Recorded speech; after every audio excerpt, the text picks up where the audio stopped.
Hey y'all, welcome back to the ranch. I'm Jared Paul, and today we're going to take a look at my Fraser fir tree. When I got it 3 to 4 years ago, it was almost 4 feet tall, and it was just a complete and total mess. It was really thick and full of all sorts of branching, so I really pruned it back hard, removed all of its cross branching, and kept the growth that specifically I wanted. And so it looked very, very thin and frail for a couple of years, but now it's grown out. It's looking great. I pruned down the apex this past spring because there were 4 or 5 branches going straight up 3 or 4 feet taller than the actual tree. So I pruned those out, and we've got a lot of strong and nice growth going on once again up there. So we're going to take a look. We may pick an apex, or we may just completely flat top it once again and see what grows up next. So that's what's coming up on today's episode of Jarhead Bonsai.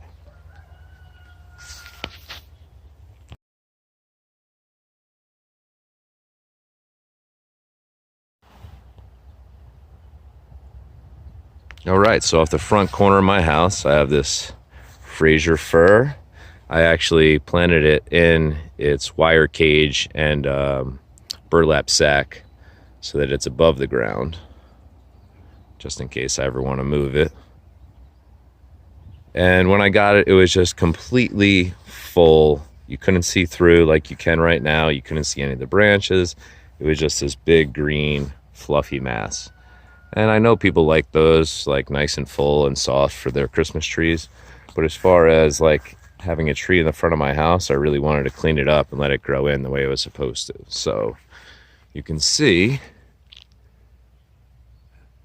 that nice trunk. The bark's getting white and all aged looking. Oh, I'm loving that. And so you see the top. What I did this year, early this spring, is I basically gave it a flat top because most of the growth comes right there in that one big main section. What had happened was, you see how those are actually starting to do it again, but there were these apexes, brand new growth that would shoot straight up 3 or 4 feet above the tree. And I pruned all those off, so it looked awkward for a little bit, but now you see it's starting to grow in. To the blind eye or naked eye, somebody who didn't know what they were looking at, they would say, oh, you know, this tree is starting to really look nice. But for me, I'm like, okay, all of the growth is going to the top there, and I either have to pick an apex or I have to remove all of these so that something else can grow up the middle, because I want it to be that perfect triangular shape. And then this coming spring, I'm going to prune it hard as far as the length of the branches go. I'm going to bring it back hard that way. So first I cleaned it all out, then I let it grow back. I pruned the apex.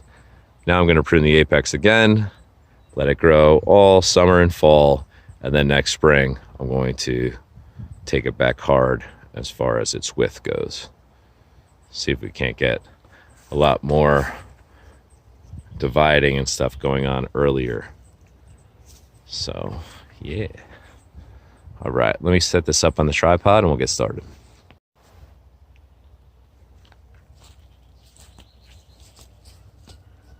So today is actually the day after, this one's just coming across the whole thing, the day after Laura's due date. So she's in on the couch taking a nap. We're just anticipating at some point her going into labor, so we don't have anything really scheduled other than keeping her stress-free and calm and comfortable. And hopefully soon Stella will decide to come and join us. So you see these are going to continue to thicken and lengthen. It'll probably be 3 times this length in a couple of months.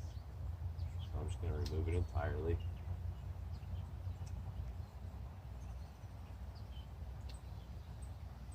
So I'm doing with all these little potential apexes that just came in too early and too strong.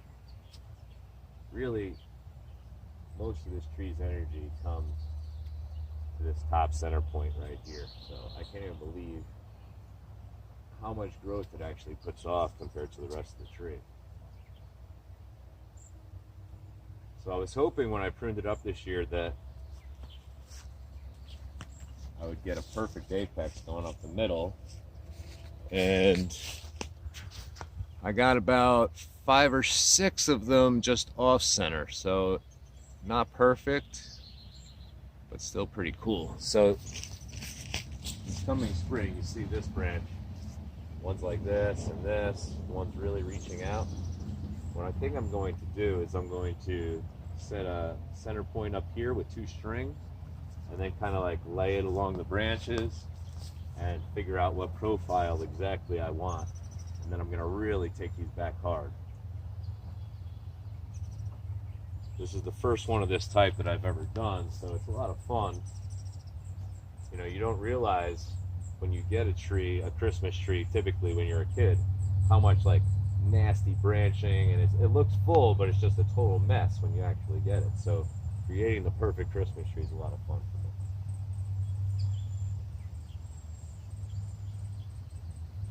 All right. I'm going to leave this one up here, and as like the mock apex, it actually splits, so depending on where you're at, that one will kind of serve as that, so it doesn't have to look like a flat top the entire time while it grows in. Man, I want to prune these off right now, but at the same time, I want this thing to gain a lot of energy, so we're just going to leave it.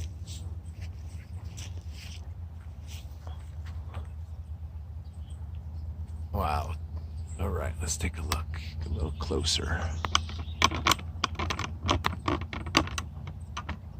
So you see these branches here, if we took those off, just like that, and then the other side, like that. Yeah, that's gonna be an exciting prune in spring.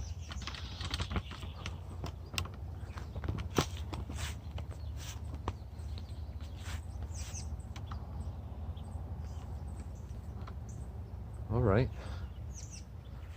So just those few little prunings right there, I really think it got it back into shape appropriately. I like that. Yeah, cool. All right, y'all, so that's gonna do it for today's episode of Jarhead Bonsai. Hopefully next time I talk to you, Laura will have finally gone into labor and given birth to baby Stella Lucia. But for now, it is the waiting game. So for those of you that have been following along, she's happy, feeling good, taking a nap on the couch, and I'm doing bonsai. So anyways, thanks for joining me at the ranch, and cheers, y'all.